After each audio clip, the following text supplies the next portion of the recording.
हाँ हाँ खींच रहा हुआ तो वीडियो टीवी बंद करा दे।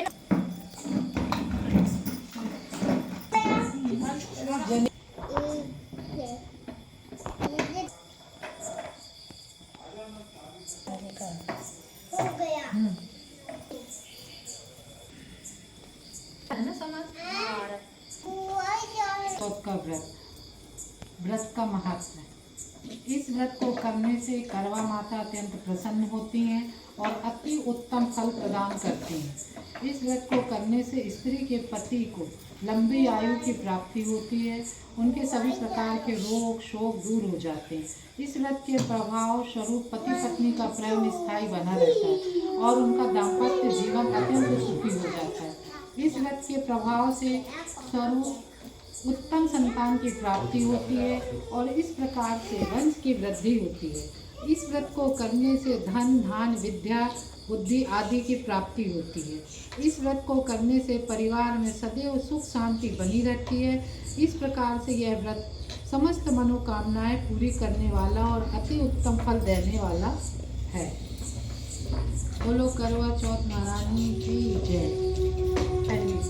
एक साहूकार था जिसके 7 बेटे और 1 बेटी थी। सातों भाई व बहन एक साथ बैठकर भोजन करते थे। एक दिन कार्तिक के कृष्ण पक्ष की चौथ का व्रत आया तो साहूकार की पत्नी उसकी बहुओं और बेटी ने व्रत रखा था। शाम को जब सभी भाई भोजन करने के लिए बैठे तो उन्होंने अपनी बहन से कहा, आओ बहन भोजन कर ले। बहन बोली, आज मेरा करवा चौथ का व्रत है, इसलिए चांद निकलने पर उसे अर्घ देकर ही भोजन करूंगी। तब भाइयों ने सोचा कि चांद के निकलने तक बहन भूखी रहेगी। अतः एक भाई पेड़ पर चढ़ गया और वहां उसने एक दिया जलाया और दूसरे हाथ से चलनी की ओट कर दी, जिससे वह दूर से चांद जैसा दिखने लगा। फिर शेष भाई अपनी बहन को उस नकली चांद को दिखाकर कहने लगे, बहन चांद निकल आया है, उसे अर्घ दे दो।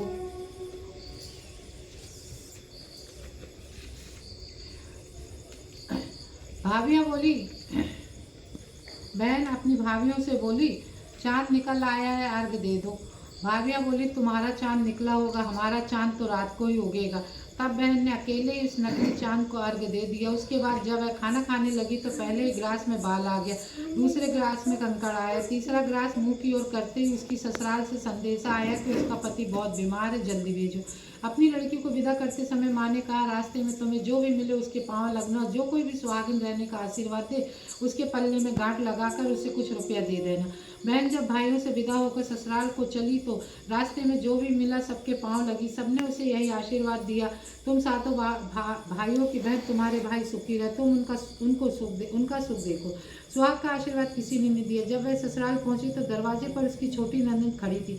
वह उसके भी पाँव लगी तो उसने कहा, सुहागिन रहो, दूधो नहा पूतो फलो। उसने सुनकर उसके पल्ले में गांठ बांधी और उसे सोने का सिक्का दिया। फिर भीतर गई तो सास ने कहा, तेरा पति धरती पर पड़ा है।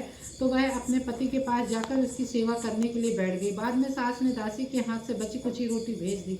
इस प्रकार से समय बीतते बीतते अगहन मार्गशीर्ष की चौथ आई तो वह चौथ माता से बोली, हे माता, आप ही मेरा उद्धार करोगी, आपको मेरा सुहाग देना ही पड़ेगा। तब उस चौथ माता ने बताया, पौष की चौथ आएगी, वह मेरे से बड़ी है, उससे ही कहना। इतना कहकर चौथ माता चली गई। फिर अगले महीने से पौष की चौथ आई और वह भी यही कहकर चली गई, आगे आने वाली चौथ से कहना। इस प्रकार से माघ फागुन चैत बैसाख जेठ आषाढ़ श्रवण भादों की चौथ आई और चली गई। चौथ आई, उसने भी बताया, कार्तिक की चौथ ही तुम्हारा सुहाग वापस कर सकती, वह आए तो उससे विनती करना।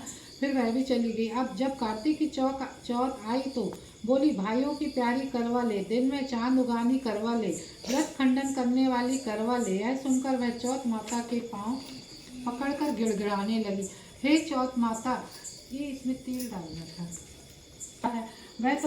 वह अपने पति के पास जाकर उसकी सेवा करने के लिए बैठ गई। बाद में सास ने दासी के हाथ बची कुची रोटी भेज दी। इस प्रकार से समय बीतते बीतते अगहन मार्गशीर्ष की चौथ आई तो वह चौथ माता से बोली, हे माता, आप ही मेरा उद्धार करोगी, आपको मेरा सुहाग देना पड़ेगा। तब उस चौथ माता ने बताया, पूस की चौथ आएगी, तब मेरे से बड़ी हो, उससे ही कहना। इतना कहकर चौथ माता चली गई। फिर अगले महीने पूस की चौथ आई, वह भी कहकर चली गई, आगे आने वाली चौथ से कहना। इस प्रकार से माघ फागुन चैत बैसाख जेठ आषाढ़ श्रवण भादों की चौथ आई और चली गई। फिर जब अश्विन की आई तो उसने बताया कार्तिक की चौथी तुम्हारा सुहाग वापस कर सकती, वह आए तो उससे विनती करना। फिर वह भी चली गई। जब कार्तिक की चौथ आई तो बोली, भाइयों की प्यारी करवाले, दिन में चांद उगाने वाली करवाले, व्रत खंडन करने वाली करवाले। यह सुनकर चौथ माता के पांव पकड़कर गिड़गिड़ाने लगी, हे चौथ माता, मेरा सुहाग तुम्हारे हाथों में है, आप ही मुझे सुहागिन करें। तो माता बोली, तुम्हारे व्रत भंग कर देने से भगवान श्री गणेश जी अप्रसन्न हो गए और इसी कारण से तुम्हारे पति की गति हुई। अब यदि तुम पुनः पूरे विधि विधान के साथ में व्रत करोगी तो तुम्हारा पति जीवित हो सकता है। यह सुनकर उसने विधि विधान पूर्वक व्रत किया और चंद्रमा निकलने पर उसे अर्घ्य दिया। उसके इस प्रकार से व्रत संपन्न करने से गणेश जी अत्यंत प्रसन्न हुए और उनकी आज्ञा पाकर करवा चौथ माता ने अपने टीके में से रोली लेकर उसके आदमी पर छीट दिया। तो वह उठकर बैठ गया और बोला, आज मैं बहुत सोया। वह बोली, पूरे 12 महीने सोए हो, आज गणेश जी और करवा चौथ माता की कृपा से उठे हो। हे करवा चौथ माता, आपने जिस प्रकार से उसके पति को आयु प्रदान की, वैसे ही हमारे पति को दीर्घायु प्रदान करना। जो भी इस व्रत को करे और जो भी इस कथा को पढ़े या सुने, उन सबके पतियों को दीर्घायु प्रदान करना, सबको उत्तम फल देना। बोलो चौथ माता की जय।